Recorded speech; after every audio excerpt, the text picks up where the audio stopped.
Good morning, ito po ang ating latest weather update ngayong araw ng Huwebes, August 13, 2026.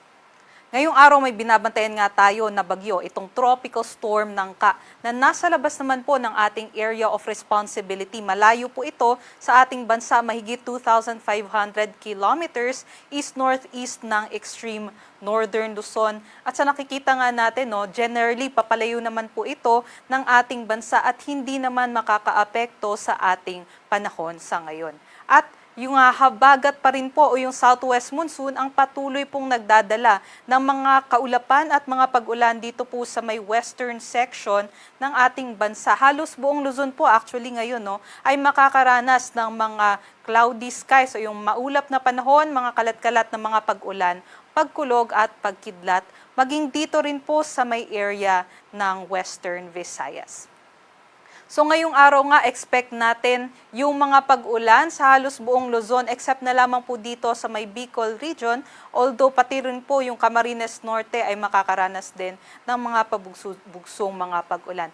Pinakamatataas naman po yung ating intensity ng pag-ulan dito sa may Zambales at Bataan, kung saan sa ngayon po ay nakataas ang yellow heavy rainfall warning sa ating mga NCR Pag-asa Regional Services Divisions. Aside naman po dyan, dito rin po sa may Occidental Mindoro, ay expect din po natin na meron po tayong mga panakanakang pag-ulan. Ito naman po yung ating mga inaasahan na agwat ng temperatura, kung saan sa Lawag po ay 27 to 32 degrees Celsius, Tuguegarao 25 to 33, dito naman po sa Baguio 17 to 20, Metro Manila 25 to 29, Tagaytay 23 to 29, at sa Legazpi po may kataasan yung ating maximum temperature, 26 to 31 degrees Celsius.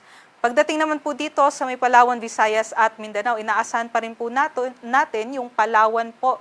Maging dito po sa may Aklan, Antique at Capiz ay meron din pong mga pag-ulan dulot ng habagat. So, doble ingat pa rin po sa ating mga kababayan dahil posible pa rin po yung mga pagbaha at pagguho ng lupa kung meron po tayong katamtaman hanggang malalakas na mga pag-ulan dulot ng habagat. Other parts naman po ng Visayas and Mindanao ay meron po tayong mainit at malinsang panahon, especially po sa tanghali hanggang hapon, although may tsansa po tayo ng mga panandaliang buhos ng ulan dulot ng mga thunderstorm activities. Ito naman po yung ating mga agwat ng temperatura dito po sa may Kalayaan Islands and Puerto Princesa 25 to 32 degrees Celsius, sa may Iloilo 26 to 33, Cebu 27 to 33, dito naman sa Tacloban 27 to 34, Cagayan de Oro 25 to 34, Davao 26 to 33, at Zamboanga naman 25 to 34 degrees Celsius.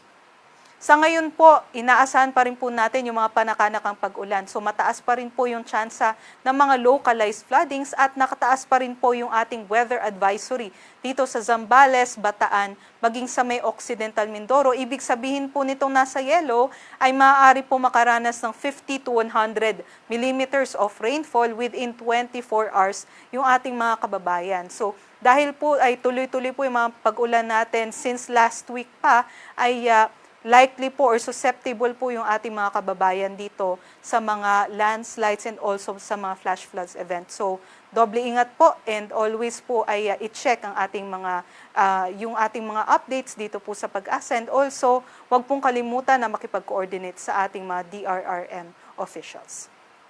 Para naman po sa kalagayan ng ating karagatan, wala naman po tayong nakataas na gale warning. So, pwede din pong makapalaot yung ating mga kababayan sa anumang seaboards ng ating bansa. Ang sunrise naman po natin dito sa Metro Manila ay 5:42 at sunset naman po 6:20 p.m.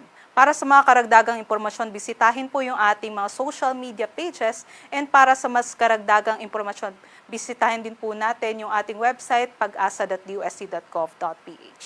Muli ito po si Lian Loreto, magandang umaga at mag-ingat po tayong lahat.